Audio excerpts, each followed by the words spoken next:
Next up is Joseph P. Seiger, who is a staff attorney at the Brooklyn Defender Service in Brooklyn, New York, where he represents criminal defendants facing criminal charges.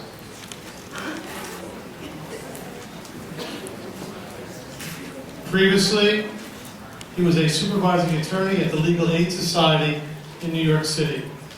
Additionally, he's an adjunct professor of law at Seton Hall Law School and St. John's University School of Law. Mr. Seiger has seen firsthand the effects of gun-generated violence in New York City and is a staunch supporter of strict gun control legislation. Please welcome Mr. Seiger.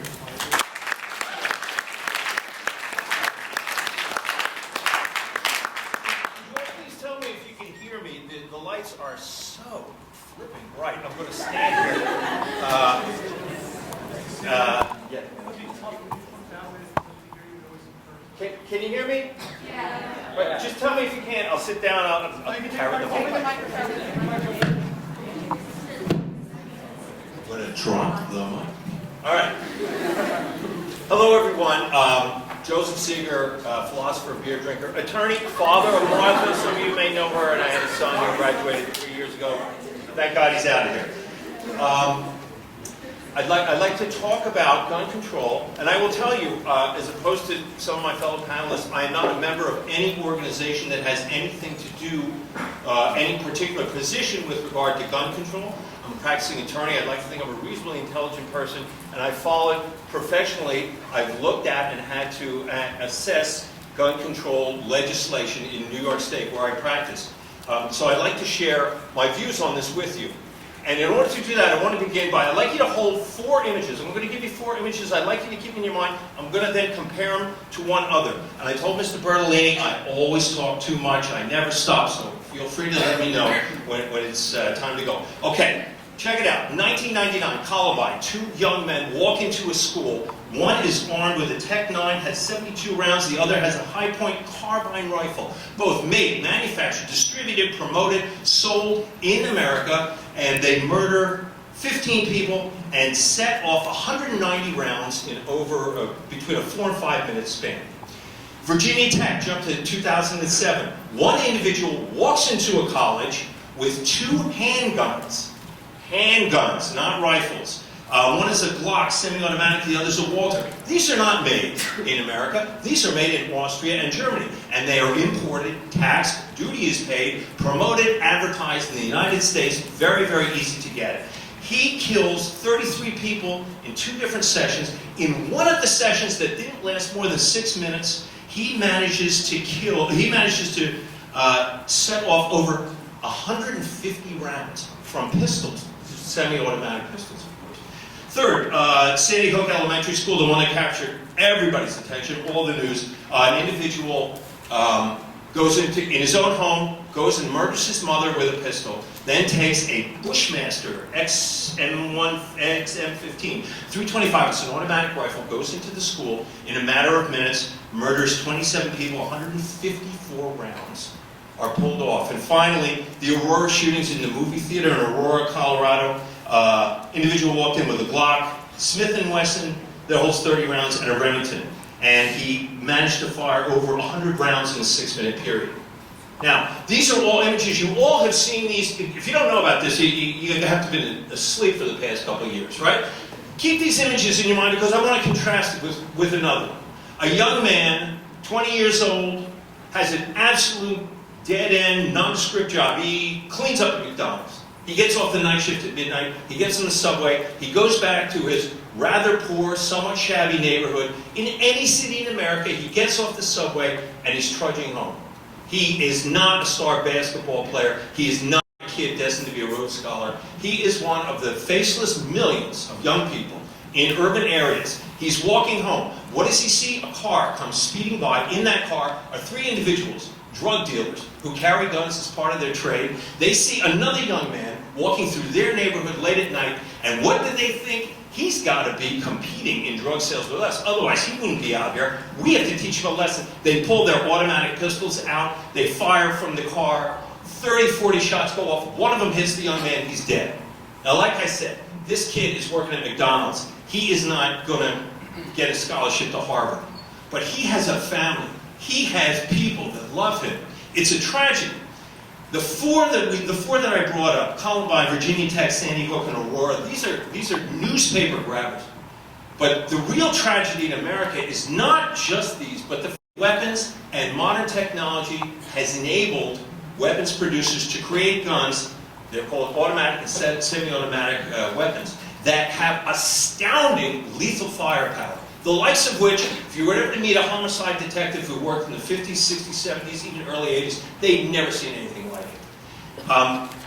All of you understand that what this debate is about is gun control. No one in their right mind is going to say there should be no gun control whatsoever. Guns should be sold just like butter or bread or whatever. The issue is, though, to what extent should we have gun control? As a practicing public defender in New York City, when I started and when I threw myself into my brand new career, I became intimately familiar with defendants who were charged with crimes, who came from poor neighborhoods. I had to become at least conversant in their world. I had to try to become friends with their family, eyewitnesses, and I was drawn into the mid-'80s and late '80s into the world of the crack culture wars, in which, you talk about wars, there literally were people killed every day. I saw what gun violence did to individuals, did to families, and did to communities. It just destroyed a generation. So to the extent that I'm an attorney and I promote the notion that we have to abide by the Constitution, I cannot stand here and say, well, I'm in favor of banning all guns all the time. My reading of the District of Columbia versus Heller, the latest major decision in this issue, indicates that the Second Amendment means that a state cannot make a unilateral ban on weapons when they're used in the traditional way. In Washington, D.C., it was an individual had a handgun in his home. However, there is no indication that the right to bear arms is unilateral. None whatsoever. And I think that Supreme Court decisions are going to indicate that we can accommodate significant restrictions on that. And my position is that because automatic weapons are so capable of such tremendous lethal power, that if it were up to me, if I'm king of the world, not just king of Leonia, right, but I'm king of the world, I'm going to make those kinds of weapons absolutely illegal. Traditional, what they call long rifles, shotguns, these type of weapons, and traditional old-fashioned handguns, where bullets revolve in a cylinder by the friction and the pull of the finger. That's why they're called revolvers. Those are certainly lethal. You want to get them out of the hands of bad guys, but they do not produce the type of death, the number of deaths that automatic weapons do. Now, a couple of things. I believe in gun control. I believe it's a very significant issue. Why? Simply because guns can inflict injury and death. I don't think anyone in their right mind would say, I want to go to a doctor, I want to trust a doctor, but I don't think that the state should interfere with the doctor's licensing procedure. I don't think there should be one. Of course not, right? You want to entrust yourself to an attorney, have some court case. It's going to be significant. The fact that the state regulates who can practice law, what they have to do in order to practice it, and what they have to do to continue to practice it is perfectly acceptable. So I think that all of us accept that there should be, there certainly is, and we're going to observe, gun regulation. But the extent to which it should exist, I would think that it should be much more significantly harsher, much more difficult to obtain weapons. And like I said, if I could make a ban on automatic weapons, I would, and I think that it would be a good thing. The arguments that you'll hear on behalf of gun control, I think, are obvious. I think in a general way I've stated them. So I'd like to address some of the arguments that constantly pop up that you'll hear against gun control. One is, this one I heard, I used to like, because I was a history major when I was undergraduate. Look, you can't take guns away from Americans. We are Americans. We have a cultural heritage. We have a certain type of DNA.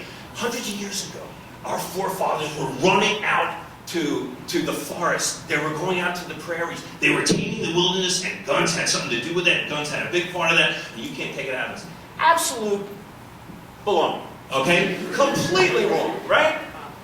300 years of slavery and 100 years of legalized indentured servitude, Jim Crow laws. That's what we had in America. We decided as a society 50, 40, 60 years ago, whenever, we're going to have civil rights. There's no more of this legal prejudice. It's wrong. We're not going to put up with it.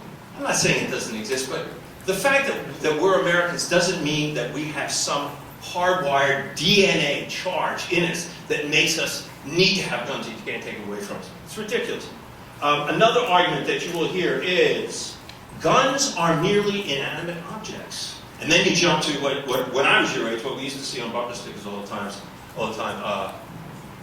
Guns don't kill people. People kill people. Okay, right. I get it. I understand the whole thing. However, they would then analogize it to a car.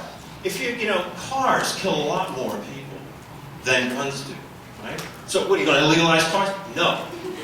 And I'll tell you why. Because cars have a particular function that doesn't include killing people, like getting you to work, getting you to school, driving you to basketball games, wherever you want to go. Guns only have one particular function, and that is to provide a lethal bullet, boom, to go into someone and kill them. The other one that goes along with guns don't kill people, only people kill people, is simply this.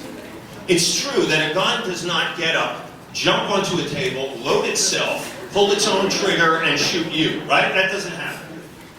However, unless there is going to be some kind of immediate change in the human psyche, in the spirit of humanity, unless by tomorrow morning we wake up and nobody's ever going to get angry or yell and scream at each other or get into shoving matches or get into fist fights, the bottom line is we, as members of the human race, are competitive, sometimes antagonistic, sometimes warlike people.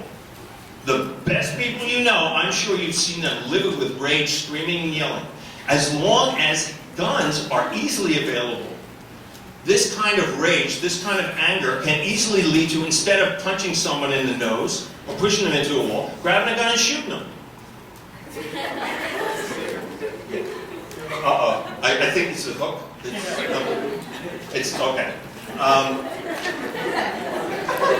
means I only got one more minute instead of 30 seconds.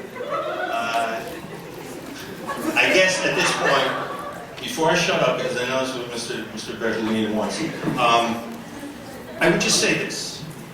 If, I don't know, to the extent to which you folks have come here with one particular opinion or another, what I would say is, if you want to look up and find out about this, there is no debate about a serious topic that's been engaged in by high-level professionals. No debate that I know of in the American politic right now in which